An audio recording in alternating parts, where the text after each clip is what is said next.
And good morning to everyone as well. Can you hear me? Wonderful.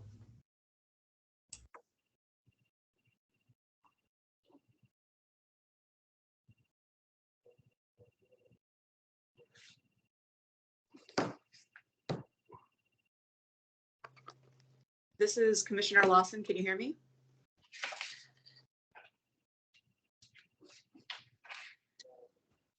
And this is Commissioner Patterson. Can you hear me? Yes.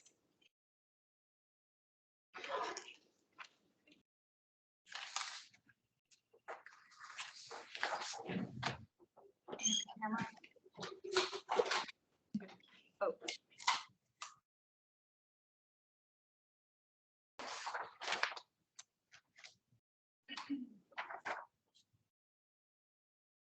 Good morning, everyone, and welcome to the July 14th meeting of the Gambling Commission. We are meeting in person at the Washington State Liquor and Cannabis Board starting at 9:32 a.m. Today's meeting will be recorded. We do have a couple people here in person too, which is exciting. But now I'll ask Director Griffin to please call the roll. Vice Chair Patterson. Oh, Vice Chair Patterson. Here. Commissioner Sizemore. Here. Commissioner Reeves. I see her. She just unmuted. Commissioner Lawson. Here. Let's see as well. Senator Conway. See him. Senator Holy. Representative Vick. And Representative Clova. Here. Thank you. So, and we have AAG Becker, so you do have a quorum. All right. During today's meeting, we will accept public comment. If you would like to submit public comment via email, you can do so to Julie Anderson at julie.anderson@wsgc.wa.gov.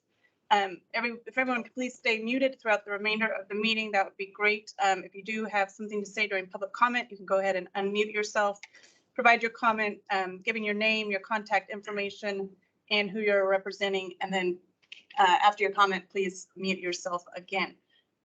So at this time, we will go ahead and approve the consent agenda. So if anyone has any comments on the May meeting minutes or motion. Madam Chair, Yes. I would move that we adopt the consent agenda as presented. This is Patterson. I'll second. Okay, and we're going to pause that for a minute and see if there's any public comment on the meeting minutes or consent agenda.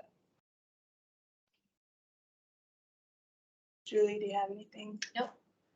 All right, so that motion was made by Commissioner Sizemore and seconded by Commissioner Patterson. I think we can just do an oral vote at this time. All those in favor? Aye. Aye. Aye. Commissioner Reeves, I didn't hear you if you, but maybe you're not in favor.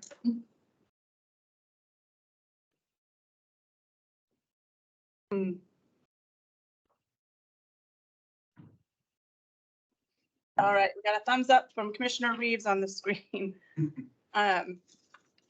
Okay, so next up, we have a presentation by the Special Olympics of Washington. It looks like there's Mary Dew, the Chief Operating Officer, and Mark Sine, Neil Zevi, and Tony Czar. But please do introduce yourselves prior to your presentation. Thank you. Yes, good morning, Chair Levy, commissioners, ex officios, staff. For the record, I'm Tony Czar, Special Agent assigned to the Regulation Unit, and I'm here to introduce Special Olympics Washington and their proposal for the 2022 Dream Adventure Raffle and Enhanced Raffle.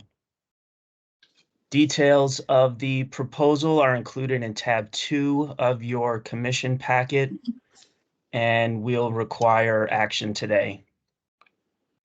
If approved, the enhanced raffle will begin on August 15th, 2022, and the grand prize drawing will be conducted on December 2nd, 2022.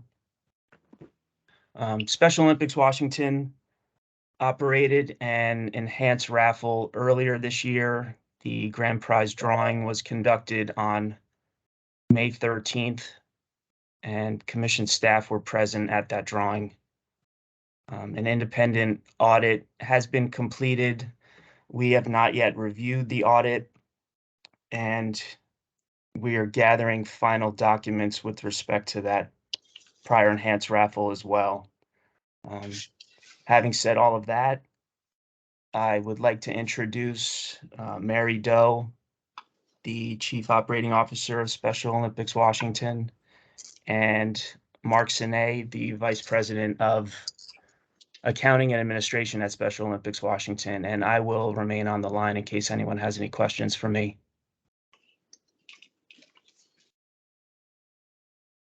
Okay, great, thank you.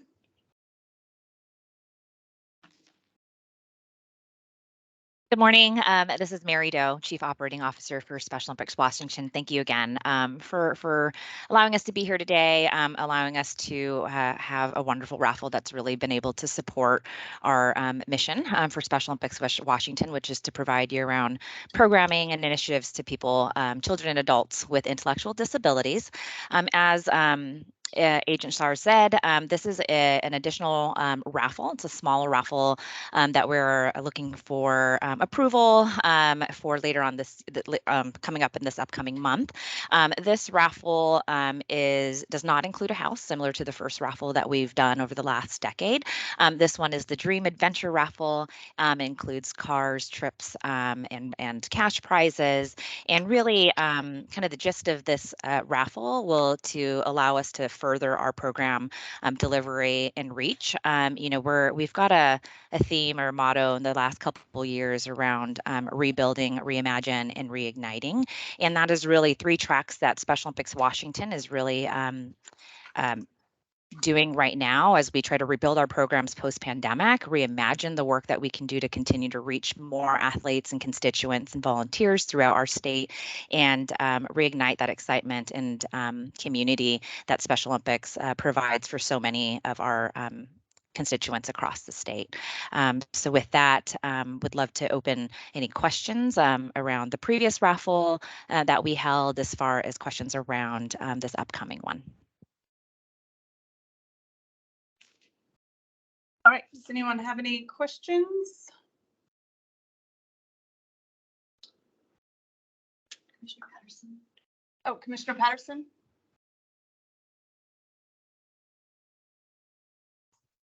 I'm sorry, my hand is up. No, I don't have any questions. It's pretty clear to me. Thank you. Okay, anyone else? I have one, I guess.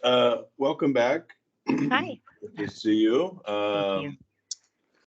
So my question is kind of maybe, and I don't know how far in advance you plan these things, but my understanding or my recollection of the legislation is that you can do 2 drawings on the west side and 2 on the east side of the state. Is that right?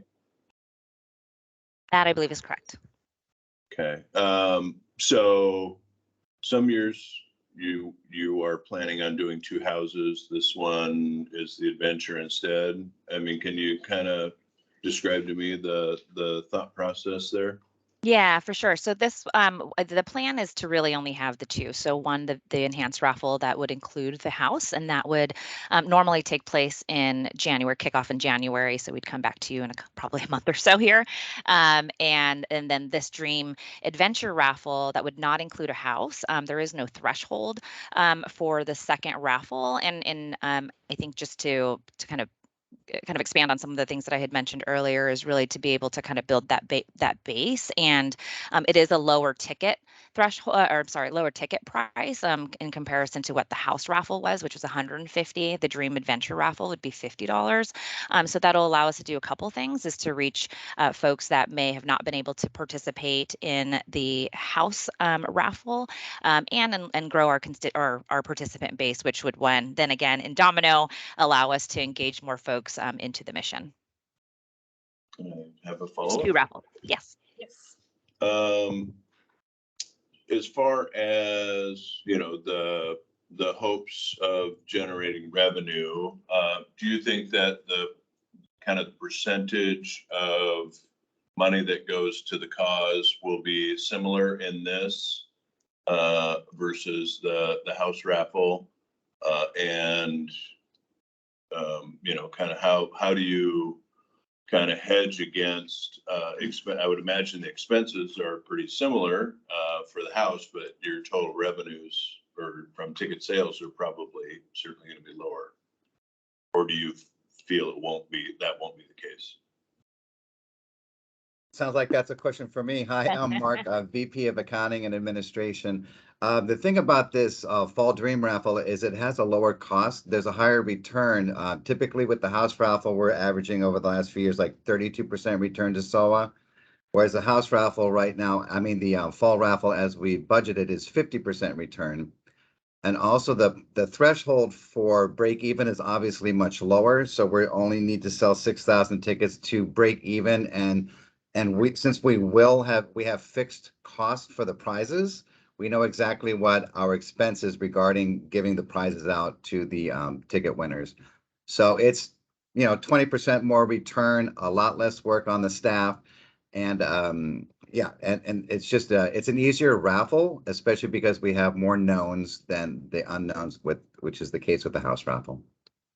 And some of the, sorry, and I think just to follow on that, Commissioner, there's, you know, the expenses, as Mark had mentioned too, there is not, you know, big mailings for this one. This will be pretty much through our, you know, advertising on social media, those types of things. So that cuts the expenses quite a bit. All right. Anything further from any of the commissioners? Madam Chair, I have a question. Yes. Thanks. I just have a couple clarifying questions. This is a statewide raffle, is that right? Correct. And I just heard Commissioner Sizemore say that there would be 2 drawings from residents on the west side and 2 drawings from residents on the east side. Is that correct? No, Special Olympics will be just holding 2 raffle. So I'm sorry. The hope would be that we'd have 2 raffles, statewide raffles in a year, which would include the house raffle, the Dream House raffle, and then this Dream Adventure raffle pending the approval. So that would just be the 2. I think what Commissioner Sizemore was speaking of is the rules of enhanced raffles allowing that there could be 2 drawings, can be 2 drawings on east, 2 drawings on the west. We are only planning on 2 raffles in 1 fiscal year. Well, you're only planning on 2 raffles, but are the drawings done based on which part of the state you live in? Oh, I'm sorry. The drawings will take place at the Special Olympics Washington office, and that would be in Seattle. No, but my question is, do you do a drawing specifically for people who live in Eastern Washington and then one for people who live in Western Washington? Or is everybody in the same bucket? Everyone's in the same bucket. Okay, thank you. All right. Do any other commissioners have any questions or comments? Okay. I'm not seeing anybody. Is there any public comments? You can go ahead and unmute yourself and provide comments. Or if Julie has any emails. No emails. Can we ask Nicole online if there's anything in the chat? There is nothing in the chat. Thank you. All right, then I guess we can go ahead and get a motion.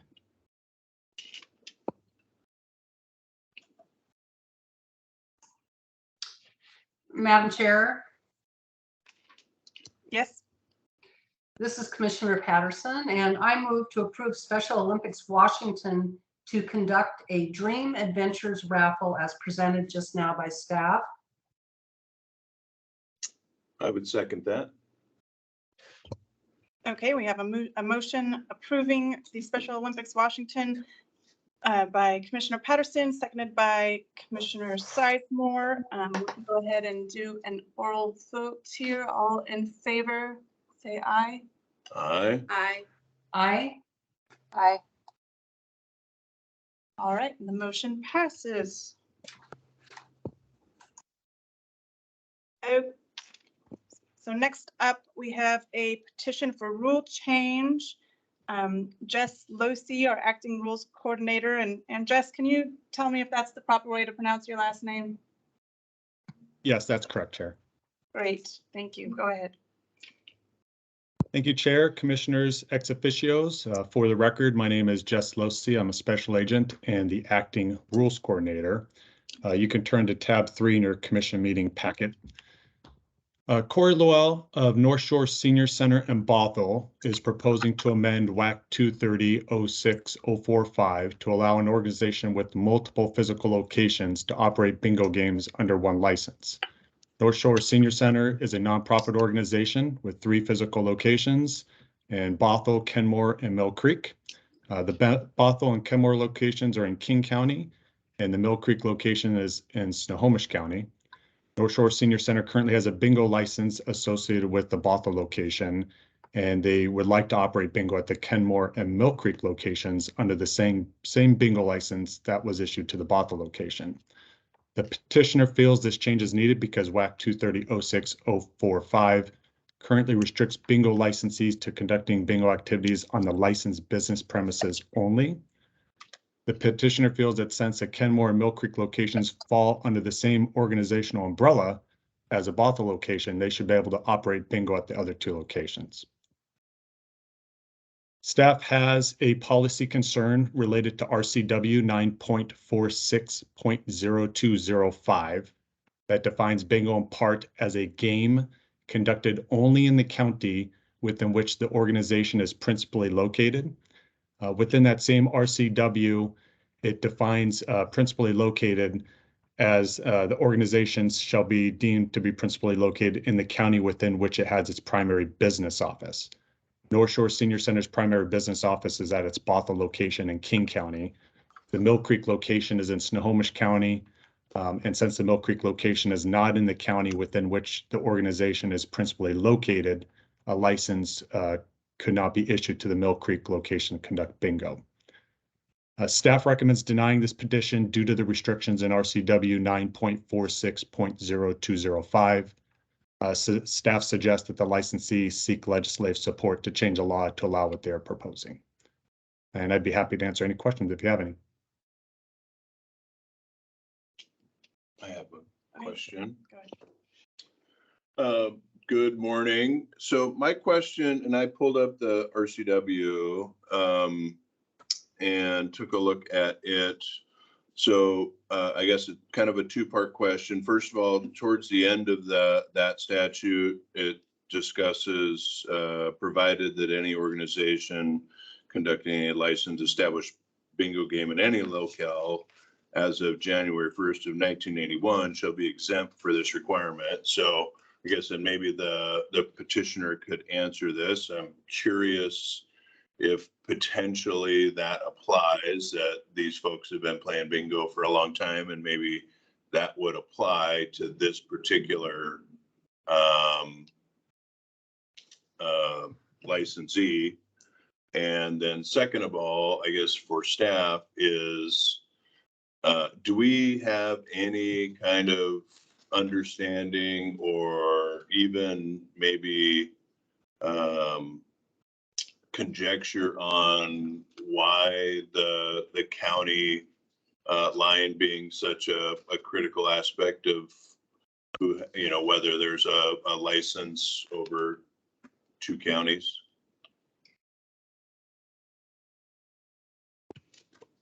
I'll take that for Jess. Yeah.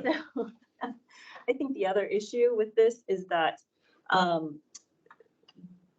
this is one organization that is really seeking three licenses for the same activity. And that's not something that we do. So that's not the structure of our license fees, et cetera. And so this organization would need to also qualify under its own. They would have to set up another organization so that they could have it at the other properties. So in terms of the county line, the original portion of your question, I don't know in what instance. I believe your first part of the question was why the county line? Well, there's an exemption for people that were operating prior to 1981. Yeah, that's before my time. Right, yeah. Yeah. Everybody here, I'm pretty sure, before all of our time. We would have to go back to the 1987 change, I believe, and research that. Well, maybe hear from the petitioner, but yeah, that I'm just curious because, to a degree, that based on our system, if they pay a minimum, managing three licenses seems like kind of a pain. But if they're all for bingo and it's a single organization and but then we would be doing that for all licensees. So, the other piece is our rules and laws don't specifically state that you can have multiple licenses under the same organization. So, I think that's the other thing that we would have to consider is that then this would be authorized then for all house bank card rooms to have one organization with multiple gambling premises, et cetera. And maybe we could ask Suzanne if she needs to weigh in as well. Okay, thank you. Okay, is the petitioner on the line? Do you have any comments you'd like to make regarding this? Yes, thank you very much, members of the commission, ex officios, staff, and Special Agent Losi. I appreciate all of your help and support through this. My name is Corey Lowell. I am the Director of Senior Centers for the North Shore Senior Center. As you heard, we have multiple branches within both King and Snohomish County. We have our Bothell location, the Bothell Senior Center. We have the Kenmore Senior Center, and we have Mill Creek Senior Center, again, in multiple counties. We've got a lot of avid bingo players that are interested in this as well. And before I do that, on the line, I also have our CEO, Nathan Phillips, as well.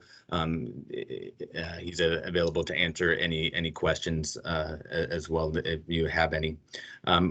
Per your request, we are looking to try to see about a rule change to the single county requirement. We understand that the commission does not believe that it has the statutory authority to make the change. And we understand that our petition most likely will be denied based on what you mentioned just a few moments ago. But we still wanted to put this issue in front of the commission as we will be probably seeking legislative remedy and would like the commission support.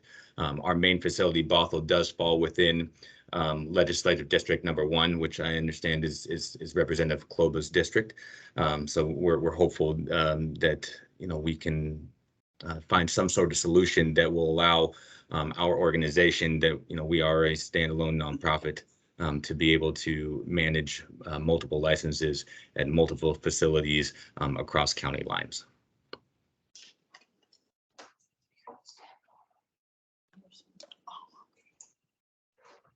And I'm happy to, either myself or Nathan, happy to answer any questions if you have any. I have a question, Madam Chair. Okay, good.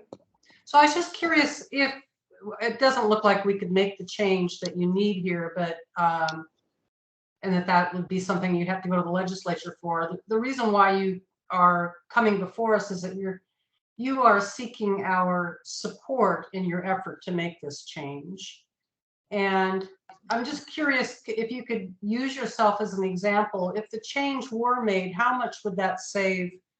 How much would that save you? I'll tackle that, Commissioner Patterson. It's nice to see you.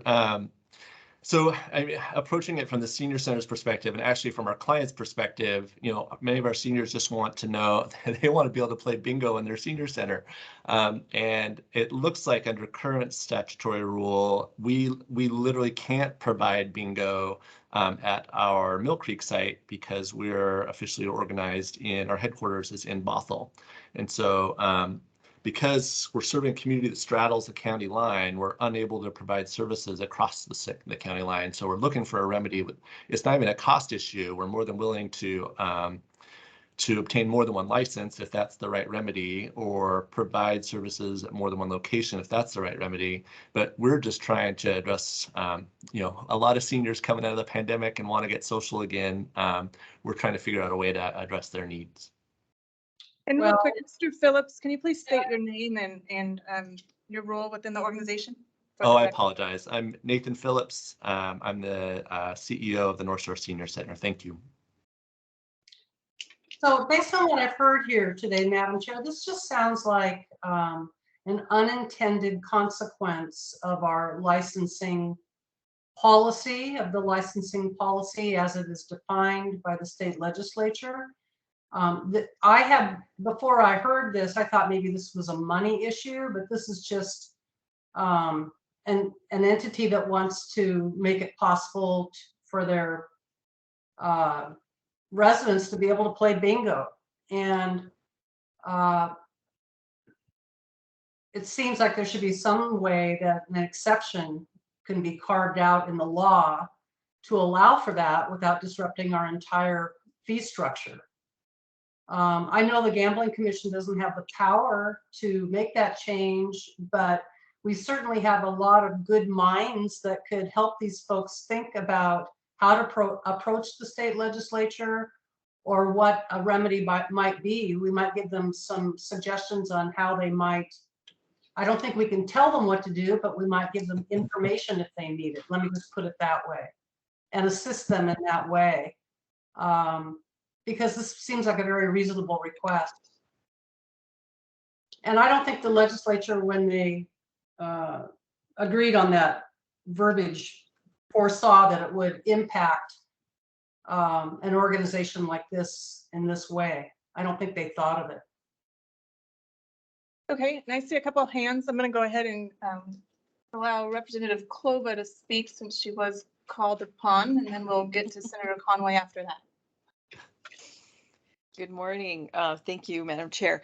I think there was still the unanswered question from Commissioner Sizemore about, and maybe Mr. Lowell can answer this. Did the bingo activity of North Shore Senior Center, was that happening before 1981? So as like many of you, I was not part of the senior center at that point in time. We just celebrated our 50th anniversary. We established in 1972. Talking with past individuals, that was an activity that was, given or presented for our members as an option during prior to that time, 1981. Okay, and so, and I do have a couple, so I hope Madam Chair will indulge me here. This is my district, and I am very fond of the work that happens at the North Shore Senior Center. It really is a great community asset and resource that we have for our seniors. So I am wondering if it's possible, or maybe staff already did this and looked back to see if we have records of licensed bingo happening prior to that cutoff date. That may be a way to resolve the conflict here. And I do recognize that, I mean, my district straddles 2 counties.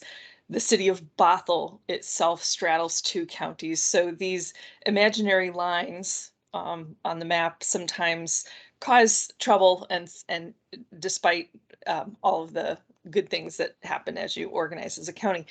So I think the 2 other things I wanted to ask are, what is the sort of the nature of the bingo games that are being played there at the Bothell location? Is it, big prize money? Is it, how would you characterize it? Yeah, it is not big prize money. This is mainly, as Nathan explained, this is for socialization. We're talking about $10, $15 kind of things, right? This is not thousands of dollars of people winning money. So that if that answers your question. Okay, yes, that does. That's what I was getting at. And then finally, the North Shore Senior Center itself, like you said, you're a nonprofit.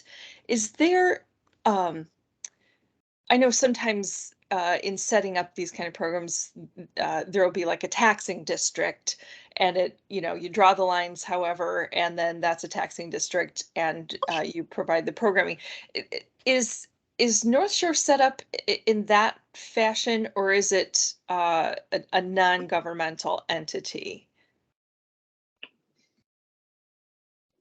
Do you know what I'm getting at? And I can, Representative Klobuchar, I can tackle that. That we're set up as a non-governmental entity, a nonprofit, a private nonprofit organization. Yes. Okay, great. I'm reminded of, we were wanting to, there has been talk over the years of setting up, like, for instance, a pool district. And so it would cross jurisdictional boundaries, but would be a governmental entity. So that's why I was wondering if you guys were set up that way. Okay, so you're not. And then finally, I would just like to invite you to reach out to my office and after this conversation, and we can try to figure out a way to move forward to a solution, if there's some legislative adjustment that needs to be made, and perhaps to avoid the result that that Director Griffin was talking about, where you'd open it up to, every licensee with multiple locations. It seems to me at first blush that you could tailor the law in a way that's very narrowly applied to just nonprofits who do bingo and have multiple locations. So I'm interested in exploring that with you and with staff, and so invite you to reach out to my office. It's shelley.kloba@leg.wa.gov. Would love to sit down with you. Thank you. Thank you. Thank you. Okay, thank you, Representative Kloba. And to answer one of the questions, North Shore's first license was issued in 1996, and staff was able to look that up. So now we'll go ahead and go to Senator Conway. Well, I believe mic is open, right? You can hear me. Yes. I think this proposal is narrow to nonprofits, as I understand it, and therefore I don't see how it could be extended to the for-profit side of gambling here.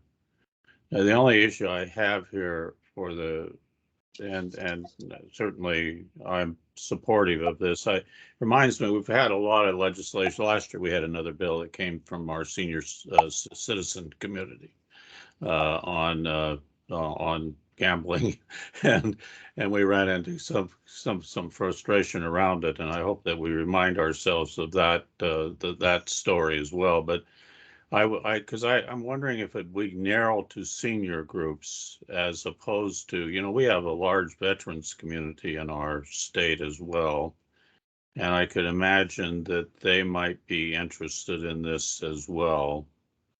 And because, they have multiple locations in different counties and obviously conduct some types of gambling activity in those facilities. And so I'm wondering if you're interested in narrowing it in some way, because, the nonprofit community is pretty complicated. If you think about it, we have nonprofits that are out there dealing with brain injury. We have nonprofits that deal with veterans issues and now senior issues. So I guess my question is how do we narrow this down is it possible to narrow it down? Because do the senior facilities have a special nonprofit code?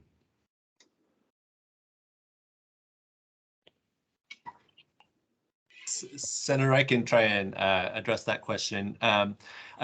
We're open to whatever remedies seem to make the most sense moving forward. There isn't a special code or kind of classification other than a self-classification for most nonprofits kind of doing work with seniors or veterans. But we could look at some sort of qualifying description in legislation if that's what we need to do moving forward. So I just, I assume that a bill like this will probably generate interest from a lot of nonprofits too. So even though I think we all recognize the value of our senior facilities and what they provide in terms of social activity for seniors, and we want to do this, but we really need to figure out a way in which we have all these other nonprofits as well out there. And I would just encourage you to, think about that issue some, because I think that if it gets very broad, I guess it impacts the fee structure of the gambling commission. Am I right on that, Chair? I guess I'll ask the chair that question, because our nonprofits individually pay fees based on their county, right? Is that correct? I'll let Director Griffin answer that. License fees are based on the license type, but taxes are set by cities and counties. Okay, so I assume that there needs to be some kind of fiscal analysis here of this proposal as well, just so we know what we're doing here. So I hope that, I don't know where that will occur, but maybe it will occur at the legislative level if this is going to be a legislative proposal, but it would be important to understand some of the fiscal implications as well. Thank you. I appreciate the proposal. I'm just trying to outline some of the challenges here. Okay. And thank you. Thank you. All right, Commissioner Sizemore. All right, thank you. And I guess for you, Nathan, everything for me kind of on this revolved around, were one of those three locations conducting bingo prior to verifiably conducting bingo legally, of course, prior to January 1st of 1981. Because if in fact that were the case, then it would seem to me that the biggest issue here, which is the location versus the county of the head office. So if in fact that were to be able to be verified that was occurring, you still couldn't do it because we have a rule against it. The rule, clarifies in my mind what the statute says for the activity occurring where the head office is. So I don't know. I mean, it seems like potentially it could be written in a way that would, take into consideration those folks that would be exempted in the last sentence of the statute. But without that, I mean, it doesn't make sense to, there's such a narrow potential class of folks that could even have it apply, that are, if we changed our rule, that the statute would allow it and the rule would allow it. So I'm kind of reluctant to do that. And maybe if all those conditions are kind of met and there's a new petition, then maybe it's a different conversation.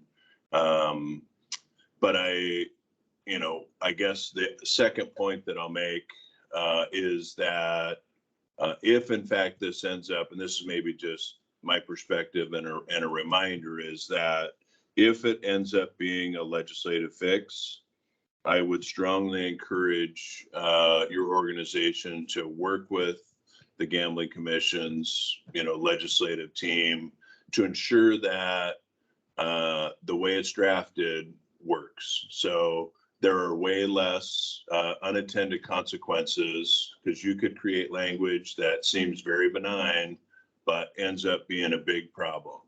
So in that case, if that's the route that this ends up taking, I would strongly encourage you to, not walk away from the Gambling Commission, but actually reach out and make sure that they have eyes on your product before the legislature starts debating it. Okay, and Commissioner Patterson? your hand Right, up. thank you. On point, I just wanted to say, if you choose to take Representative Kloba up on her offer to work with you, then Commissioner Sizemore's issue has been dealt with because she's a member of the Gambling Commission. So I think that if you work with your state rep, I think that, in my opinion, is the best avenue for you to go through. And I'm certain that she, because she's a member of this commission, will be working closely with the Gambling Commission. And then Nate, I'm sorry I didn't respond. I want to say it's so good to see you. May I take a personal privilege, Madam Chair? I worked with Nate Phillips when he was the executive director for the Matt Griffin YMCA in South King County. I just want to say that North Shore Senior Center is very lucky to have you. Great to see you. That's great to see you. Thank you. All right, do we have any other commissioner comments or ex officio? I don't see any hands up now. Any public comment? No emails. Nicole, is there any in the chat? There is not. Thank you. Madam Chair, I have one more if I may. Sure.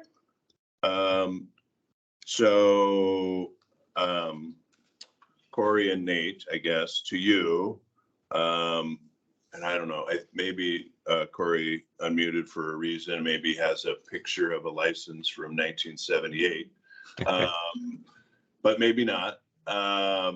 So I'm ready to make a motion here, and without kind of verifiable evidence that this was occurring, it just seems like we'd be wasting a lot of time doing this. So I will be making a motion to deny.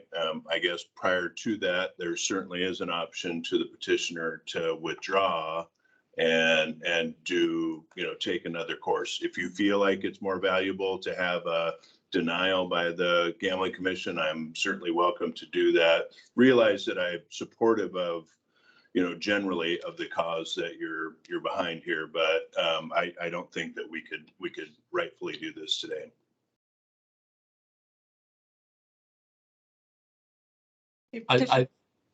If I may respond, Madam Chair. Yes. Yeah, just quickly, we understand that a denial may be in order, and we would not take it as a hostile denial. We understand that you're, as a commission, your hands may be tied, so that would be fine. Okay, do we have any motions then? Commissioner Patterson. Oh, sorry, Commissioner Patterson. Let's see.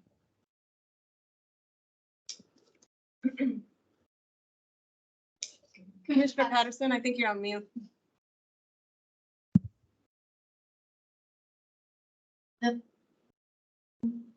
Okay, sorry about that. I don't mean to belabor the point, but Nate, I think that you have what you need. You have a commitment from your state rep to work with you on this. And I don't know what a denial from the Gambling Commission would accomplish for you. Maybe I'm not strategically understanding where you would go with that, but Commissioner Sizemore was suggesting that, maybe you would want to withdraw your request because you have essentially publicly walked away with exactly what I think you need. Okay. And that is, like I said, a legislative promise to work with you. I guess that would be my unsolicited advice, but it's, of course, it's completely up to you. Unsolicited advice is often a very valuable commodity, and to that end, then, by all means, Madam Chair, if it pleases the commission, we'd be happy to withdraw our petition then at this point. Okay, that's great. Do they need to do anything? Check with Specifically, Suzanne. Suzanne, I know, I didn't know if she's on here. Suzanne, do they need to do something specific to withdraw or? No, generally, you have accepted just verbal withdrawals during the meeting itself. Great. Okay, then we will consider that accepted of your withdrawal of this petition. So thank you very much. Thank for you. joining us, and Thank you. hopefully you can get a good resolution here. We appreciate it. Thank you very much. Thank you very much. Okay, so on to tab 4 was supposed to be a presentation on problem gambling by Roxanne Waldron, but she is not able to join us today. So we've asked her when she can come back, hopefully, in August or September, another meeting to give this presentation. So we're going to move on to tab 5, the 2023 agency request legislation, and we have Tommy Oakes to do that. Hello. Good morning, Madam Chair, ex officios, and commissioners. For the record, my name is Tommy Oakes, and I'm the interim legislative liaison for the Gambling Commission. So I'm here today to talk about agency request legislation and direction for the 2023 legislative session. Obviously, it's starting kind of early, it sounds like, but it's becoming very busy. So my goal today is to get direction on where you want to go with agency request legislation, because we have to build packets, we have to do a lot of work there, and then our agency priorities. So you'll be voting on which direction you would like us to go. And then obviously with any of the legislative priorities, you can move those to agency request legislation, and we can work with that as well. And then what we'll be doing is we'll be bringing back that work to you in August, kind of telling you our progress, and then in September, you'll have a final approval for what we're going to actually submit to the governor's office as our agency request legislation. And I will say one note before I start with Corey and Nathan. If you have any questions, please email me, and I'd love to meet with you on that stuff. As a Gambling Commission, we always like to have, be able to assist in any way we can on the regulation side of that. And so really, if you want to, please get a hold of me, and I would love to assist with that as well. All right, with that, kind of how I thought to do this today, just so it kind of makes sense to everybody, is I'm going to go through each request and then kind of stop and allow if there was a debate, questions or debate, go on, and then go on to the next subject. So the first one we have is our commissioner request, and Commissioner Reeves requested that staff look at why the director is appointed by the commission and not appointed by the governor, and also to research if there are any agencies that have the same process. So I'm doing some work. Found some things that are older than I am, which is kind of cool. But the RCW that deals with this is 946080, and the first line obviously says the commission shall employ a full-time director. So that is in statute, and kind of researching the why. Why is it this way? And what I found in doing some of this research and asking staff, none of them have been around since the inception of this, so that was good. It basically was, everything was out of corruption. We had corruption across the state. We had public officials. We had law enforcement. All kinds of different people were being indicted for corruption and gambling. And so I attached some of the history there. I'm not going to go through all of that because that's history. And they kind of, we can go to the next slide there. And kind of what came out of this is what I understood it. By having the process of the director appointed by the commission in RCW, the intent was to ensure one person did not have the ultimate power to appoint the director. By the governor appointing the commissioners and then the commissioner appointing the director, the intent was that not one person is sole control of anything. As most of you know, all of our agents are exempt employees. This was also put in there to help eliminate corruption, that you could just basically come in and clean house and move on. So if this needs to be changed, the RCW 946 would need to change to make that a governor appointed position. In reviewing the OFM 2021 organizational chart of Washington state governments, there are 30 agencies in this state in which the director is chosen by the commission. And pulling up that chart, find that real quick, put that here. Specifically on that chart, just to bring it, is the Liquor and Cannabis Board is appointed by their commission. Their director is Department of Fish and Wildlife. Parks and Recreation, and Recreation Commission, just to mention a few, but those are like agencies like us. So that's kind of what I found in the history. Any questions? Any of the commissioners have any questions? I know Christine, Commissioner Reeves, sorry, brought that up. So I have a question. Is Commissioner Reeves, are you there with us, Commissioner Reeves? I'm sorry, I was having technical difficulties getting off mute. I am here. Did I miss a question?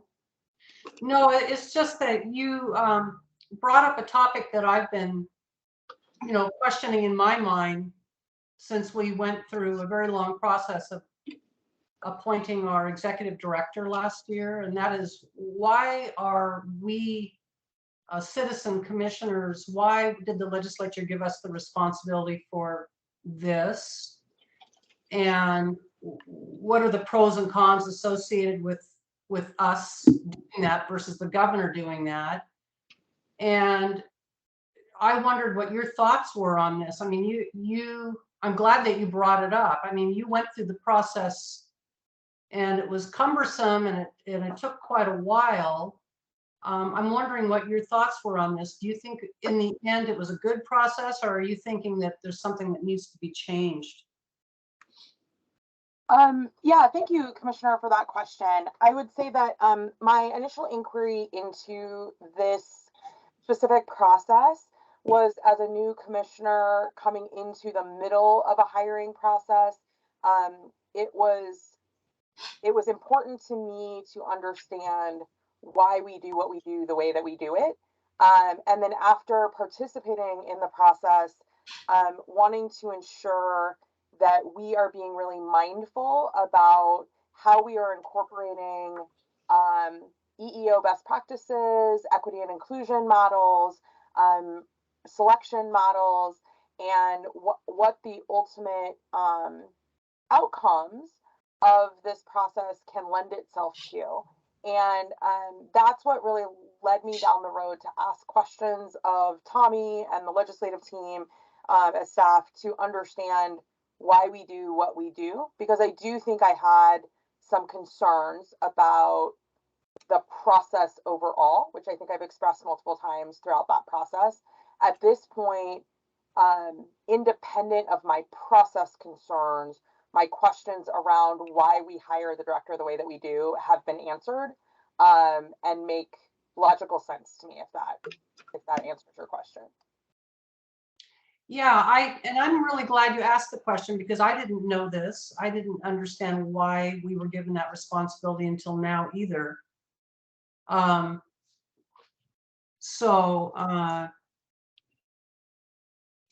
If I might, Commissioner Patterson, I think my response would be, now understanding why we do what we do the way that we do it, my bigger concern would be for the commission to codify in some way, shape, or form best practices around hiring and selection, so that future commissions, I think, don't fall into the same trap that we did around trying to build the plane while we were flying it, particularly with new commissioners in the middle of the process. I'd love for us to kind of just, it sounds very maybe rudimentary, but in a kind of parley pro kind of way, outline like this is our hiring process for the director, regardless of who the commissioners are, and make sure that we are incorporating best practices around equity and inclusion, both in recruitment and then in selection, to ensure that we're thinking about those critical elements of ensuring that we're getting the best team that we can put together here. Yeah, I would support the commission formalizing that process in some way as kind of a middle ground between completely changing the process and handing it over to the governor versus having a little bit more direction for future commissions should this occur again. yeah, I agree with both of those comments. I think also Lisa, HR director, did a great job in helping us, but if she retires, I just don't know what's there. So if we had a more formal kind of template that can carry through the agency, that would be great. And Senator Conway, I think I see your hand up. Yeah, I would like to ask Tommy a question. Tommy, are you still there? I still am, yes.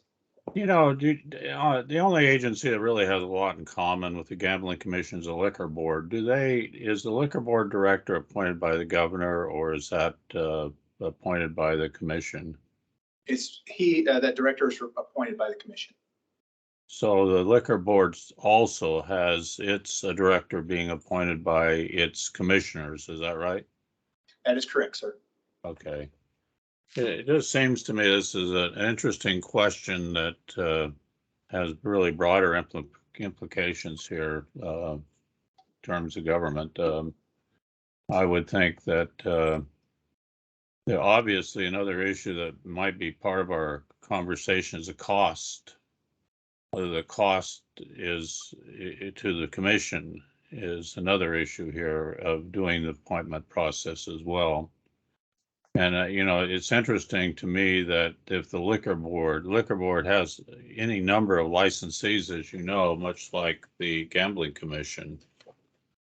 And so there's a commonality here between the two commissions that probably should be explored a little bit as well.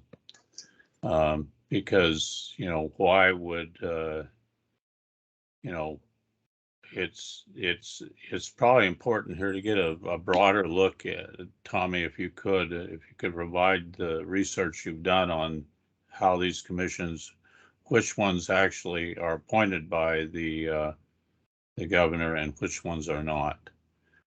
Because I think the other side of this, so obviously corruption is part of this, but it may have something to do with the structure of the fee structure of these organizations and the need to have that the board responsible for the fees making the appointment. I don't know. That's just a little bit of speculation on my part, but can you provide us a little bit more information on that?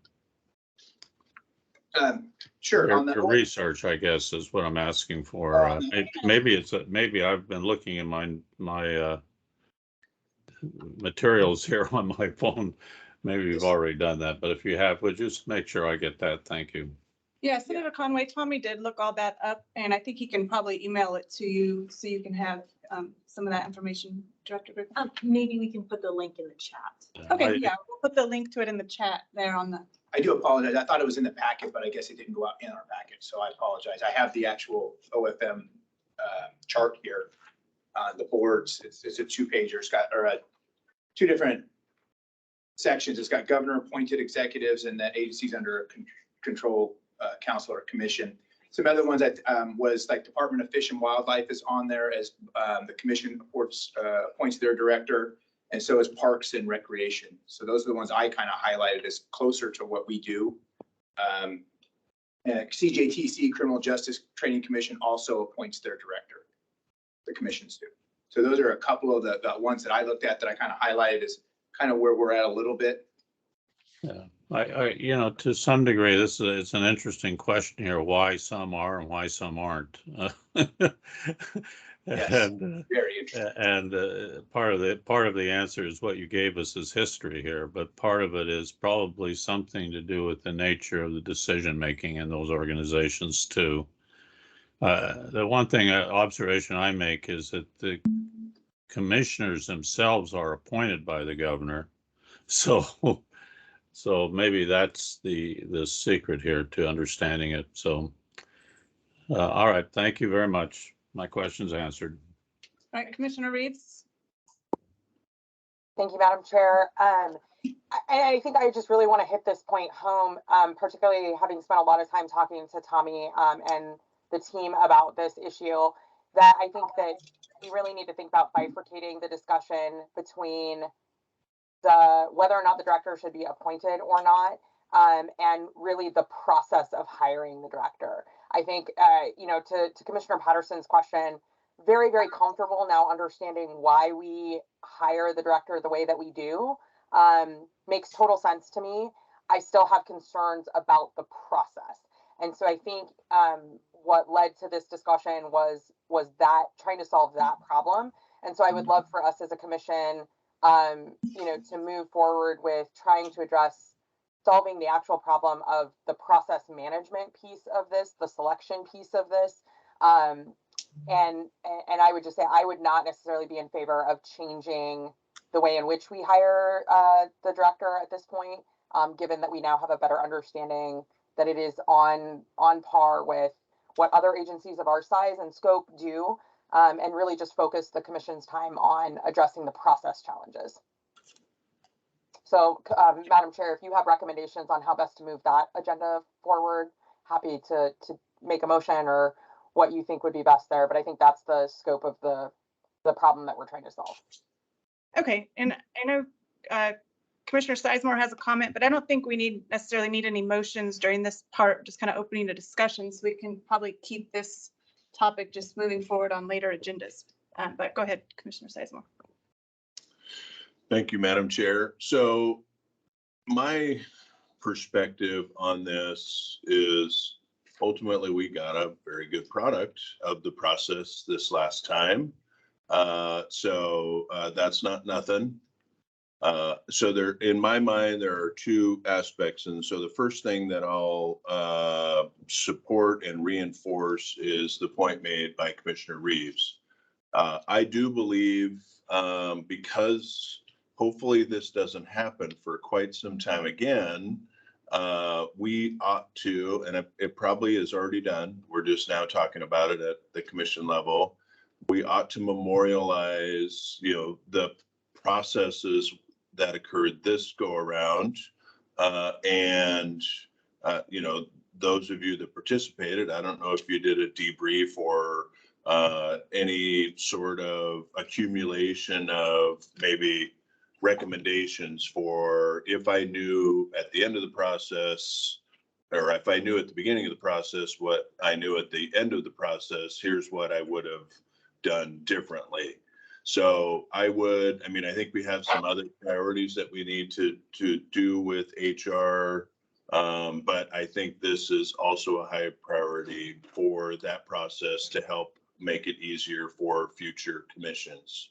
And then on the aspect of why Tommy presented this to us, do we want to make it a legislative priority or address it in any way legislatively to change it? And I am not in support of any changes to the statute related to how our structure really is, because whether it's, with the director being accountable to the 5 governor-appointed commissioners, I believe is a very good balance of the executive being able to function and be held accountable to the policymakers that were appointed by the state executive. So I believe it is a good model. It's used in cities all over the state in a city manager, council, weak mayor system. So I think that it should continue. All right, thank you. And I do believe that Lisa Benavides is on the call, so hopefully she's been listening and maybe she can help us sort of figure out a good way to memorialize all of this in the future moving forward. But I think for now we can go ahead and move to the next topic. Tommy. Okay. All right, moving on to Before you move on, Madam Chair, I just want to ask, I'm sorry, would you reiterate what we are doing with this topic? Are we giving this to staff to come back to us with recommendations? Is that what you're, okay. So I would just like to say, based on the information that Tommy gave us, that we not totally reinvent the wheel, but maybe we ask other boards who, other commissioners who appoint, if they already have protocols in place that we might take a look at. If I may. Okay. So I don't know if this is pushback or not, but is there consensus amongst the commissioners that this isn't a legislative agenda for 2023? There may be other work that needs to be done, but are we in agreement that this isn't any item that we want to consider a legislative change in 23? Okay, got a thumbs up from Christine. I don't think we need Any changes? Yeah. I think we just need to keep this conversation going forward. Non-legislatively. Not legislatively, yes, which is what Tommy is here for. So, but we will continue this conversation another time. Perfect. Go ahead, Tom. All right, so our second thing to talk about is our staff request. Staff is requesting changes to RCW 946 to 0356. That's concerning promotional contests of chance. And I'm just going to go, I include the RCWs for your reference, but I'm actually just going to go to the why, what staff's asking for. So since 2021, we've seen a significant increase in the number of complaints, inquiries regarding entities offering an unlicensed activity not considered to be gambling because it lacks consideration, which can include a person's time. And the complaint inquiries are taking a significant amount of time to address. We've had over 20 complaints in the last 17 months. Staff time is taken up to 50 hours, and we have AAG costs to learn more about offering in Washington, how it may or may not comply with the statute. The staff believe that the organizations are trying to offer promotional contests beyond what was intended by the legislature. Statute states only a business can offer a PCOC, which is not defined in statute. We have interpreted business to mean commercial businesses. We're looking to prohibit contests using the internet or mobile device. The intent has always been to promote the goods or services of a business, not to promote the business as a service, such as an online marketplace or online social gaming platform. I want to clarify the method of entry to ensure promotional contest of chance does not become a gambling activity by adding consideration. This is not gambling because it lacks consideration. Businesses should not be making any money on these promotional contests of chance other than the increased sales of their goods or services. Nonprofits have the ability to get money for their stated purpose, though, through licensed, unlicensed activities. That's kind of the why behind it. Questions? Anyone have any questions? Random. Thank you. Okay. Representative Klova. Oh, Representative Klova. Sorry, I couldn't see who his hand was raised. Thank you, Madam Chair.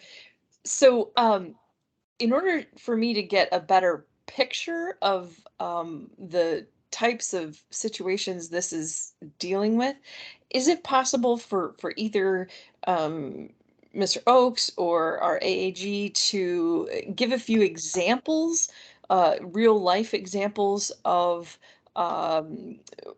some of the contests or issues that have been brought forward with a little more specifics about what it looked like or who was offering it or any further detail that makes this more concrete and easier for me to picture? That would be very helpful. With that, I will pass the baton to Director. So I certainly understand your request. I too am a visual person. One thing we have to keep in mind is that we certainly cannot share any information on current investigations, and sites that we may have taken action on in the past are no longer operating in the capacity that makes it illegal moving forward. So, or challenging in moving forward. So we will do our best to try to think and find a visual example that we can share. Recognizing those parameters, I'm sure you can understand. Thank you. Oh, and I appreciate, yeah, I guess I understand the box that you're in there. Perhaps it could, I mean, as a medical professional, I know my way around HIPAA laws, and you can't, reveal specific information, but you can sort of come up with a way to talk about it without identifying any particular individual. So maybe you could create a hypothetical that's maybe a blend of some of the ones that you've seen so you can explain it to me in such a way that you don't reveal anything in particular about any case that's either resolved or ongoing, but in a way that's generic enough to at least paint me a picture. Is that something that you think is feasible?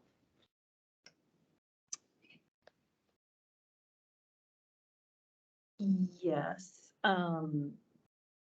I think at this point, I'm gonna have to get with staff to kind of walk through what that terminology would be. Okay. Without, recognizing those parameters that I laid out. So I'm not sure that I'm able to give you a hypothetical today. Okay. Okay, Sorry. no worries. I understand. But we have talked, just so Representative Clover, we have talked that if moving forward with our bill, we would have to have some sort of visual. So staff has been working on that. It's just trying to navigate those bumper lanes, right, and stay in our lane. So staff is working on something, and I promise you by the time. And we would be able to Yeah. maybe do something at the August meeting. Yeah. Yeah, we can definitely bring something back. Yes. Okay, thank you. Looks like Senator Conway. Yeah, I have a question really. It seems to me, I mean, I think most of us know through the many years we've been on the commission here that the variety of promotional games that are out there that nonprofits and some for-profits use. And it just seems to me that we had this whole issue with the senior citizens, and I think that's many recall what happened with that bill last year in the legislature. Senior citizens playing, games where money is being exchanged. But what is the appropriate oversight for this? And I just hope that, that the senior issue kind of demonstrated the complexity of the problem to us. And I think that's why staff is bringing it forward this. But I would ask staff maybe give some thoughts to, first of all, the nonprofit versus for-profit activity. That seems to be one of the major considerations here because, the nonprofits often are conducting these promotional games of chance largely as organizational tools, to bring people in and keep people interested in the work they're doing. And it just seems to me that maybe there's a need for us to kind of look at that nonprofit activity as opposed to the for-profit activity, and equally to give some thought to the size of of what's going on here, because a lot of nonprofits will run activity which some people might complain about because they split the pot sort of thing, where they issue out raffle tickets and then split the pot. Pot might amount to $45 or $50. At what level of unregulated activity should we be concerned about? I mean, obviously, I think the nonprofit versus for-profit activity is part of this story, but I also think the size of the exchange should be part of the understanding. And Tommy, is that part of your work here? It is for sure now. I can tell you that much. We are obviously looking at all that, but I wrote down the questions to take back. We haven't really got into the nuts and bolts, as you would say, of the bill itself. It's just this point, hey, are we good with moving forward? And then sitting down, putting everybody together in a room, all our subject matter experts and those type of things, and especially addressing these type of questions. So yeah, that's definitely in our. Have you analyzed the complaints to figure out whether they're the nature are coming from one particular group or one particular area of gambling activity? No, they are not coming from one particular. In a very broad sense, I will describe it as this. An entity that has a website, whether it be a nonprofit or a commercial entity, in which you can buy a ticket for a chance to win a prize, basically. And the entity calls it, a promotional contest of chance because they're saying they're trying to promote their goods or services when they really have no goods or services other than that website platform for which to make money for their business. That is their Okay. business. So it's That's you- my hypothetical example. that's a very good example, and it really points out how the digital world is impacting gambling activity because you have websites that can do that, right? I mean, the internet has actually opened up a whole world of potential activity there, right?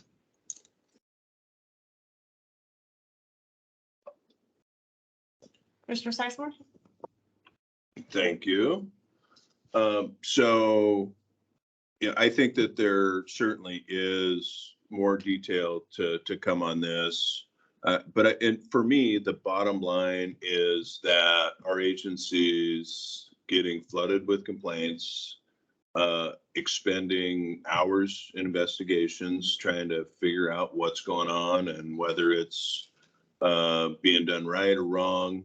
And ultimately, our licensees are footing the bill for that. So to the extent that legislation's necessary to provide that clarity, because I mean, we're coming up on 50 years. I'm sure the creation of the Gambling Act didn't contemplate what can be done today in this realm. So I don't know if it would be appropriate or not, but if it were, I would make a motion to place the promotional contest of chance to place that on the agency request legislation track. All right, I don't think that we need a motion, but I think, what do you need from us, Tommy? Probably a motion, Oh, you do? or That's not much. just everybody's in, I guess, agreement that that's what they want us to work on. How's that sound? So do we have any more comments for the commissioners? Anyone not in agreement or? This is Patterson. I'm in agreement. Okay, Let's ask Suzanne if we need a Suzanne, should we do a motion?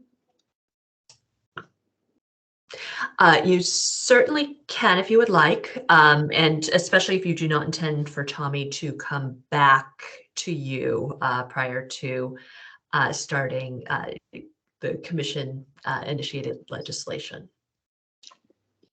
Okay, Bud, what was your motion, Ken? I move that we move the promotional contest of chance issue to be placed on the agency request legislation track. So it's on, at this point, it's on the track to be agency request legislation. Okay, so it's on the track, so it can still be denied at a later point in time. Do we have a second? I'll second. Great, so it's been moved by Commissioner Sizemore, seconded by Commissioner Patterson, and we can do a oral vote. All those in favor say aye. Aye. Aye. Aye. Okay, thank you. That motion passes. And let's see. Tommy, can we maybe take a quick break before we get into your, do you have one more, right? I have one more and then some legislative priority stuff.